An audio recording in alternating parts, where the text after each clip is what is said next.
E enfim, após vários meses de leitura, chegamos ao volume 4 do Livro das Mil e Uma Noites, e é sobre ele que será a nossa conversa de hoje.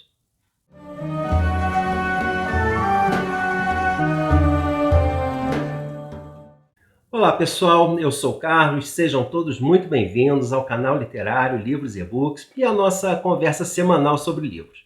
Se esse fosse seu primeiro vídeo aqui no canal, eu te convido a conhecer o material já publicado e se ele te interessar, faça sua inscrição e ative o sininho das notificações para saber em primeira mão quando tiver vídeo novo por aqui. E no vídeo de hoje vamos conversar sobre o quarto volume dessa grandiosa obra, O Livro das Mil e Uma Noites, que sem dúvida é uma das mais famosas e influentes de todos os tempos, né? Uma obra que moldou de forma inigualável todo o imaginário ocidental a respeito da cultura árabe. E esse vídeo faz parte do meu projeto de leitura anual de uma das que eu chamo de obras fundadoras, né? Aqueles livros mais antigos e marcantes que deram origem a várias literaturas nacionais e que estão entre as obras que mais marcaram a história da literatura. Na caixa de descrição do vídeo eu deixo o link para a playlist desse projeto para que vocês possam dar uma conferida. E nos vídeos anteriores sobre As Mil e Uma Noites, eu venho contando a história de criação e publicação dessa obra, que por si só já é uma história e tanto. Então, caso você não tenha visto os vídeos anteriores, eu recomendo que assista primeiro e depois retorne a esse. Ou então, se não estiver interessado nesse aspecto, né, quiser apenas saber sobre esse volume especial, avance o vídeo até o minuto que aparece aqui embaixo, onde eu começo a falar especificamente dele. Em um brevíssimo resumo, as histórias das Mil e Uma Noites são uma série de contos tradicionais árabes reunidos em uma obra única, emolduradas pela história da Sherazade, que durante 1001 noites contou essas histórias ao sultão Shahriar. No século XVIII, o francês Antoine Galland publicou essas histórias na França, com tanto sucesso que provocou uma verdadeira caça de novas histórias no Oriente, né? Gerando inúmeras compilações com conteúdo diferente entre elas, né? Dependendo de quem e onde fosse feita a edição, porque cada copista incluía aí novas histórias. E esses manuscritos estão hoje espalhados pelo mundo, em museus e bibliotecas. Então, não existe uma edição definitiva, uma edição canônica das Mil e Uma Noites. Então, no decorrer dos séculos, foram sendo elaboradas diversas traduções em várias línguas, mas nenhuma delas pode ser considerada oficial ou completa, né? Principalmente porque cada publicador fazia também suas alterações, censurava trechos, inventava situações, completava lacunas de qualquer maneira e por aí vai. Inclusive anexando histórias de outras fontes que nunca fizeram parte das Mil e Uma Noites, mas que acabaram se tornando algumas das mais famosas, como as histórias do Aladim e do Ali Babá. E foi em cima dessas edições, né, francesas, inglesas ou alemães, que todas as traduções para o português foram feitas. A primeira tentativa de que se tem notícia de traduzir a obra para o português diretamente do árabe foi a de Dom Pedro II, que nunca foi terminada, mas que hoje em dia nem é levada em consideração porque foi baseada justamente em um manuscrito que mais tarde acabou se revelando uma falsificação. Só recentemente, a partir de 2005 no Brasil e em 2017 em Portugal, é que as Mil e Uma Noites seriam finalmente traduzidas diretamente dos textos árabes para a língua portuguesa, né?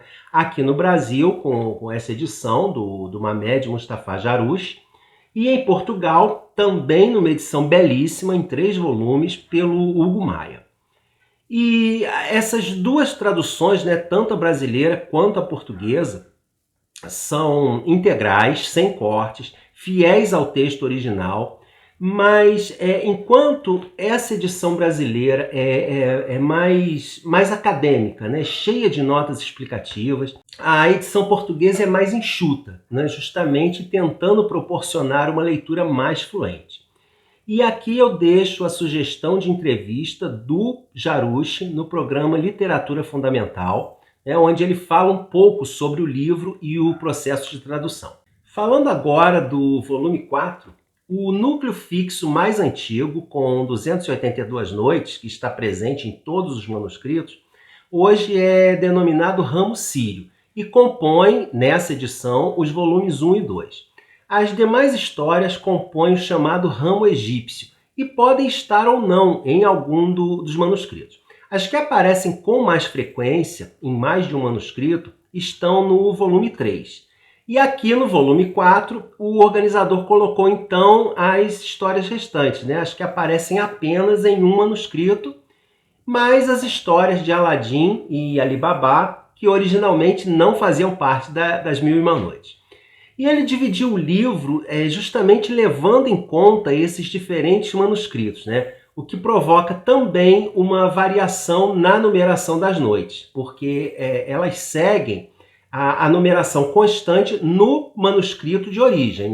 Então aqui as noites não têm uma ordem pré-estabelecida. E o livro já se inicia com a história de Aladim e a Lâmpada Mágica. E muita gente que lê essa história estranha muito, porque tem como referência o desenho da Disney, que não tem praticamente nada da história original. Eu não entrarei em detalhes dessa história, porque eu já falei sobre ela quando fiz a leitura dos contos de fadas originais. O link para o vídeo onde eu falo do Aladim estará aparecendo aqui e na caixa de descrição. E a história que está aqui, no volume 4 das Mil e Uma Noites, é exatamente a mesma, só que enormemente esticada e narrada nos mínimos detalhes, obviamente para aumentar a duração. E aqui ela dura nada menos que 77 noites. O conto original, que eu li nessa edição, ele não tem princesa empoderada, o gênio não é engraçadinho. Aliás, a história original tem 2 gênios, não um só. E o Aladim também não é exatamente uma boa pessoa. Em alguns momentos dá raiva dele, especialmente em algumas situações envolvendo a sua mãe. Então esqueça o desenho, dê uma procurada nessa história da fonte original. Ela está nessa edição dos Contos de Fadas. E tem também uma edição da Zahar, contendo apenas a história do Aladim. Então, isso tudo se você não quiser ler aqui nas Mil e Uma Noites. E na segunda parte nós voltamos ao esquema tradicional do livro, aquele de narrativas em camadas, com várias histórias sendo narradas a um califa entediado. E dá para perceber a diferença de tom entre essas histórias, da segunda parte, e a do Aladim. Fica claro que elas não saíram da mesma fonte. As histórias aqui dessa parte são mais curtas, a maioria cômica, mas daquele humor mais escrachado, mais popularesco. Muitas histórias contando ardis femininos para enganar os maridos, inclusive algumas bem pesadinhas e explícitas. Dá para ter uma ideia pelo título, o corno e sua mulher, a beduína, seu marido e o amante, a mulher do Cairo e os 3 tarados. Então, são alguns dos títulos das histórias dessa parte. E o tom muda radicalmente na terceira parte, que dura 35 noites, e traz conselhos de como os governantes deveriam se comportar e agir, intercalados com historinhas bem curtas, a título de exemplo desses bons comportamentos por parte dos governantes antigos e lendários. E o curioso dessa parte é que muitas dessas historinhas têm como personagens figuras bíblicas e históricas, como Moisés, Jesus, Salomão, Davi, Alexandre o Grande, Platão, Júlio César e algumas outras. Sempre dentro de um contexto moralizante, e é bem interessante ter essa visão árabe dessas figuras, ver essa interação entre as culturas árabe e ocidental. E a próxima parte é a mais longa, com 176 noites, e também são várias historinhas curtas, algumas com um tom mais moralizante, outras cômicas, geralmente focadas em personagens avarentos e como eles se dão mal. Mas também tem um grupo grande de anedotas envolvendo defeitos físicos, né? E nessa parte eu achei bem necessário ter em mente, né, a lembrança de que estamos lendo uma obra de uma cultura e de uma época bem diferente, porque algumas das anedotas hoje em dia são de mau gosto ou até mesmo ofensivas. E as últimas noites são dedicadas a uma série de narrativas de um grupo de capitães da guarda, cada um contando aventuras e peripécias pelas quais passou no exercício de suas funções. E a narrativa se conclui com o fechamento da história da Sherazade e do Shahryar, quando ele, após tantas noites, tem sua cólera apaziguada e, refletindo em cima das histórias, né, que muitos soberanos anteriores a ele se deram mal ao ceder à cólera e à ira e à vingança, né, e que nessas histórias, se muitas mulheres usaram seus atributos para enganar os homens, outras tantas foram responsáveis por bons conselhos e atitudes que vieram até mesmo a salvar vidas e governos. A exemplo da própria Sherazade, né, que colocou em risco a própria vida para salvar as demais moças do rei. Então, ele chega à conclusão que não dá para generalizar e colocar todas as mulheres na mesma caixinha. Então ele anuncia não só o perdão a Sherazade e o fim da matança das mulheres, como determina o casamento da Dunyazade, irmã da Sherazade, com o seu irmão, transformando-a também em rainha. E o livro termina de uma forma bem típica. Os reis se estabeleceram com suas esposas na condição mais prazerosa, na vida mais opulenta, deliciosa e feliz. Alá substituiu a sua tristeza por alegria, e assim eles permaneceram por um bom tempo, por boas noites e momentos, até que lhes adveio o destruidor dos prazeres e dispersador das comunidades. E todos se transferiram para a misericórdia de Deus Altíssimo. Conclui-se a história com os louvores a Deus e a sua ajuda, êxito, generosidade e graça. É exata e perfeitamente isto o que chegou até nós da história deles e das suas notícias. Louvores a Alá em qualquer situação. Deus Altíssimo é que conduz ao acerto. Mas mesmo terminada a história, o livro ainda traz 4 anexos bem interessantes. E o primeiro é a história do Ali Babá e os 40 ladrões, que está separada porque, mesmo sendo uma das histórias mais famosas, não só não faz parte das Mil e Uma Noites, como nem é uma história árabe. Ela apareceu em algumas edições europeias do livro, mas não existe nenhum manuscrito ou referência a ele nas edições árabes, né? E eles mesmos, os árabes, só conheceram essa história em 1910. E a primeira publicação dela em língua árabe foi apenas em 2011.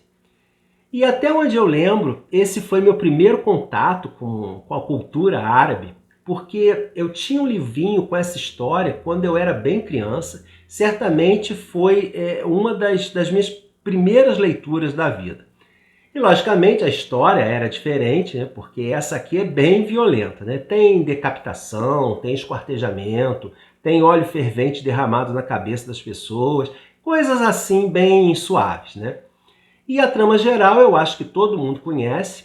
Um rapaz encontra por acaso uma caverna repleta de tesouros e utilizada como esconderijo por um bando de 40 ladrões, que entram nela utilizando as palavras mágicas Abre-te César.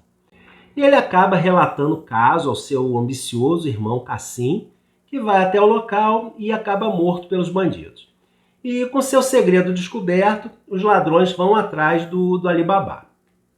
E o curioso dessa história é que tem o nome dele, mas o Ali Babá mesmo pouco faz na história, além de descobrir a caverna dos ladrões. Porque quem salva a situação toda é a escrava dele, né? a Murjana, que é uma mulher muito esperta. É uma história muito interessante, né? Que já deu origem ou foi referência em todo tipo de mídia. E essa história também é o tema do anexo 2, que traz o trecho do diário do Antoine Galland, né, o primeiro compilador das Mil e Uma Noites, e onde ele resume a história. E esse seria o primeiro texto escrito que se tem notícia, aonde aparece a história do Ali Babá. O terceiro anexo é bem curioso, e porque ele fala de um texto do Jorge Luiz Borges sobre As Mil e Uma Noites, mais especificamente sobre a noite 602, né, que concluiria a obra. Mas que muita gente, incluindo aí o Ítalo Calvino, disse que era algum engano dele, porque essa noite não existia, pelo menos não da forma como ele relatou. E isso acabou ficando conhecido como a Noite Perdida de Borges. Mas o Jaruch explica aqui que foi tudo uma confusão causada por essa grande quantidade de manuscritos diferentes. E aqui nessa edição está a tal noite, só que é a noite 1001, né? É a noite justamente que encerra o relato, e nela a Sherazade conta para o sultão a sua própria história, né? Fazendo com que ele perceba o quanto está sendo irracional e cruel. E por fim, no anexo 4, temos uma história mais antiga, que muitos estudiosos consideram a origem da história do Aladim. Tem alguns pontos de contato, realmente, mas no geral é um relato bem diferente. E no final do livro ainda tem um pós-fácil, onde o Jaruch explica os seus critérios de trabalho, as diferenças entre os manuscritos, algumas particularidades históricas e linguísticas, né? Enfim, ele dá um panorama mais completo da complexidade que foi trabalhar nesse projeto. Então, essa é a edição mais completa que nós temos, né? Então, para quem pretende ler essa obra da forma mais fiel possível, essa aqui é a edição. Mas para quem deseja apenas um contato mais superficial, né, ter uma ideia do livro, conhecer as histórias mais famosas, as outras edições que temos à venda talvez sejam mais adequadas, né, por conta do tamanho e do custo. Só é necessário ter em mente que todas essas outras edições são traduções da publicação do Antoine Galland, feita lá no século XVIII. E adaptadas para o público francês daquela época, né? Então é altamente censurada. Por exemplo, uma cena de orgia lá é transformada em um banquete à luz de velas. Seria mais ou menos como as versões da Disney dos contos de fadas, né? Enquanto essa edição aqui é o texto original, sem nenhum tipo de corte. E com a leitura desse quarto volume, eu concluo também o box. Recentemente foi lançado um quinto volume, mas como se trata de uma história fechada e sem ligação com esses volumes anteriores, eu não pretendo fazer a leitura dele por enquanto, até porque eu ainda nem tenho o livro. Mas o projeto Mil e Uma Noites segue até o final do ano, porque eu pretendo ainda ler 2 outros livros que estão relacionados com As Mil e Uma Noites. E o primeiro é o Vozes do Deserto, da Nélida Pinhon, que é um dos livros mais afamados da escritora, vencedor do Jabuti em 2005, além de vários outros prêmios, e no qual, conforme diz aqui a sinopse, a Nélida Pinhon não só recria a história das Mil e Uma Noites, como também realça o desempenho de uma mulher transgressora em uma sociedade patriarcal. Através de uma narrativa envolvente e irretocável, Nélida acompanha a história de Sherazade, a jovem mais brilhante da corte, que para salvar as jovens do reino das garras do poderoso califa, decide casar-se com ele. Filha do vizir, que devia servidão ao poderoso monarca, ela não acredita que o poder do califa possa determinar o fim da sua imaginação. Será a minha segunda experiência com a Nélida, parece bem interessante, vamos ver no que dá. Eu farei a leitura desse aqui em novembro. E o segundo, que eu lerei em dezembro, será o Noites das Mil e Uma Noites, de um autor que eu quero conhecer faz tempo, ganhador do Nobel, o egípcio Naguib Mahfouz. E a sinopse dele diz o seguinte: inspirado no clássico As Mil e Uma Noites, o escritor egípcio Naguib Mahfouz utiliza os personagens e a atmosfera mágica da obra-prima da literatura árabe para criar uma fábula moderna. A ação se desenrola numa cidade islâmica indeterminada, onde o leitor ocidental de hoje terá a surpresa de se deparar com elementos de seu cotidiano. Uma sociedade infestada pela corrupção e pela inquietação social, com um chefe de polícia febrilmente ativo diante das ações clandestinas de seitas religiosas decididas a derrubar o regime. Ao mesmo tempo, tal como em As Mil e Uma Noites, gênios ainda saem de garrafas abertas por indivíduos ingênuos e transformam suas vidas de muitas maneiras, inclusive para pior. Então são duas leituras promissoras que em breve aparecerão por aqui. E eu espero que eu tenha conseguido dar um bom panorama do que se trata o livro das Mil e Uma Noites. Eu gostei muito de conhecer essa obra tão falada, tão influente, tão importante e ao mesmo tempo tão pouco lida. Então eu recomendo bastante a leitura dela. Eu espero contar com a companhia de vocês nessas duas leituras complementares, que farei ainda esse ano, e reforço o pedido, para que vocês não deixem de dar sua curtida e comentar aqui embaixo, certo? Então, muito obrigado por assistir esse vídeo, um grande abraço e a gente se encontra na próxima semana.